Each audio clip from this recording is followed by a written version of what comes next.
Food. I bet one of the first things that just came to your mind was some sort of fast food restaurant. And when you live in America, you can get it anywhere, whenever you want, however you want. Fast food has become more than just food at your fingertips. It's become an addiction. And the way the fast food industry has made it, it's not very good for us. This addiction of fast food can be the blame for many of Americans' unhealthy diets and obesity. We know it's a problem, but have we ever questioned how our fast food has been made and where it has came from? And if there is a problem, is there something that we could do about it? Today, I'm going to acknowledge you on fast food in America, what it really is, what it's doing to us, and how we can change the fast food industry. Let's start with why we love fast food. As we all know, the United States is many things. The melting pot, the land of the free, and now the fast food nation. Americans have become addicted to fast food, which is why we love it. But why are we addicted to it? The most obvious reasons are because of convenience, costs, and tastes.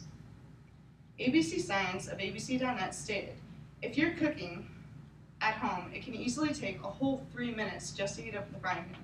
But in the 3 minutes for fast food and placing your order, you can be sinking your teeth into a sugar-charged burger bun.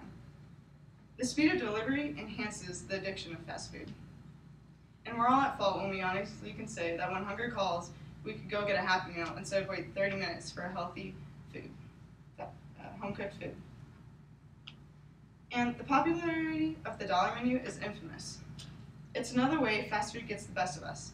It's a teen's hungry haven, a college student's money saver, and a large family's feast.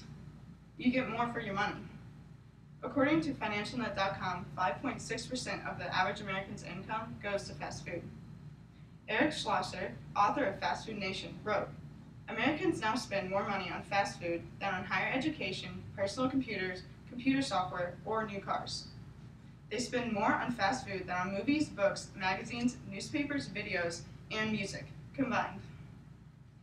Fast food makes our taste buds just want to eat more of it. It's so good, we can't help but be addicted and spend money on it. CBS News says, because of fast food is so highly processed, much of its flavor is destroyed, so the taste of most fast foods are manufactured at a series of special chemical plants. Flavor has to be added for all the flavor that was lost. For example, Chicken McNuggets contain different additives, including beef extract, and French fries contain animal products, and they won't state what animal product. And the buns, condiments, and other food additives are artificially flavored. These addictive traits of fast food can definitely be the blame for America's increase in health issues and unhealthy diets. The most common result for overindulging is fast food is obesity. Shocker. Obesity in America has skyrocketed. The Centers for Disease Control and Prevention states that 35.7% of Americans are obese. Though obesity is the major factor, other health issues are coming into play. ABC News quoted Dr. Jeffrey Levi saying, with 6 million new cases of diabetes, 5 million new cases of heart disease and stroke, and more than 400,000 cases of cancer in the next 20 years, we are on a tragic course that will have a horrible impact on the quality of life of million Americans. Doctors and dietitians say that our generation is more than likely the first generation that will die before our parents. CBS News quotes about 300,000 people die each year being obese or overweight, and this is only second to smoking. So what is the first thing we blame when we see these issues in America? The fast food industry. The fast food industry controls all our cheeseburgers, chicken sandwiches, salads, etc. They supply it all. The industry produces our fast food so quickly that it could not possibly be healthy for us. Fast Food Nation also says, a fast food kitchen is merely the final stage of a vast and highly complex system of mass production. Foods that may look familiar have in fact been completely reformulated. The fast food industry has redesigned meat. For example, they have found a way to produce a full-grown, nice, plump, juicy chicken in only 49 days. I'm going to show you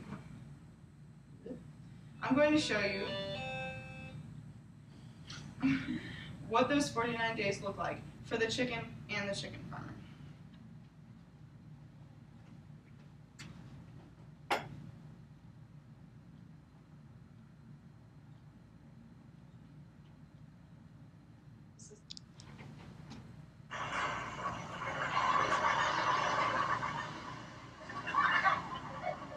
It is nasty in here. There's dust flying everywhere. There's feces everywhere. This isn't farming. This is just mass production, like an assembly line in a factory. When they grow from a chick, and in 7 weeks you've got a 5.5-pound chicken, their bones and their internal organs can't keep up with the rapid growth. A lot of these chickens here, they can take a few steps and then they plop down. It's because they can't keep up with all the weight that they're carrying.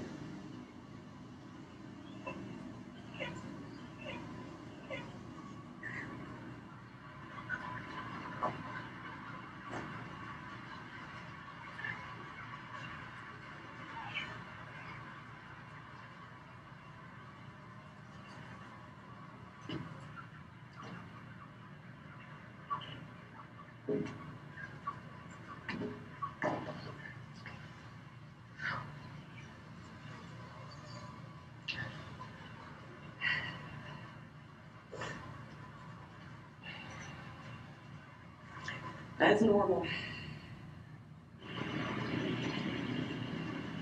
There's antibiotics that's put into the feed. Of course, that passes through the chicken. The bacteria builds up a resistance, so antibiotics aren't working anymore.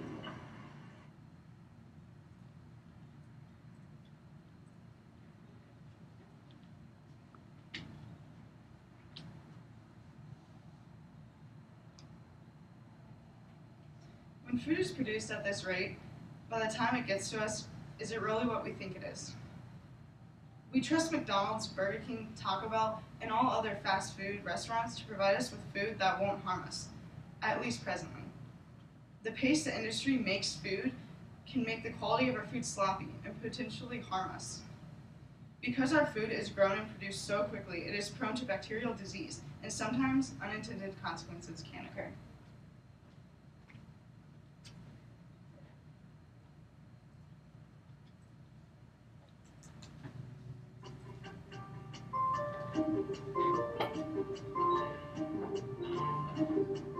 A fast food nightmare may be getting worse. A 2-year-old child died today in Seattle, and the killer tainted meat from Jack in the Box hamburgers. A nationwide recall today for more than 140 tons of ground beef. And 500,000 pounds of ground beef. A nationwide recall of ConAgra ground beef. E. coli isn't just in ground beef now. It's been found in spinach, apple juice, and this is really because the runoff from our factory farms. 90 confirmed cases of E. coli poisoning. Central to it all, raw bagged spinach. This is the 20th E. coli outbreak with leafy greens in just the last decade. For years during the Bush administration, the chief of staff at the USDA was the former chief lobbyist of the beef industry in Washington. The head of the FDA was the former executive vice president of the National Food Processors Association. These regulatory agencies are being controlled by the very companies that they're supposed to be scrutinizing. ConAgra, which recently recalled peanut butter contaminated with salmonella, was aware of problems in its plant 2 years ago.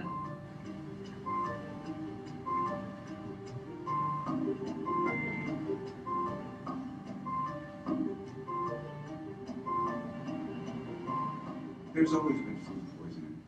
As more and more technology is being applied to the production of food, you would think it would be getting safer, not more contaminated. But the processing plants have gotten bigger and bigger. It's just perfect for taking bad pathogens and spreading them far and wide. The recall of frozen hamburger now includes 22 million pounds. Enough meat to make a fast food hamburger for every adult in America is being recalled. In the 1970s, there were literally thousands of slaughterhouses in the United States. And today we have 13 slaughterhouses that process the majority of beef that is sold in the United States. The hamburger of today, it has pieces of thousands of different cattle ground up in that one hamburger patty. The odds increase exponentially that one of those animals was carrying a dangerous pathogen. It's remarkable how toothless our regulatory agencies are when we look closely at it, and that's how the industry runs it.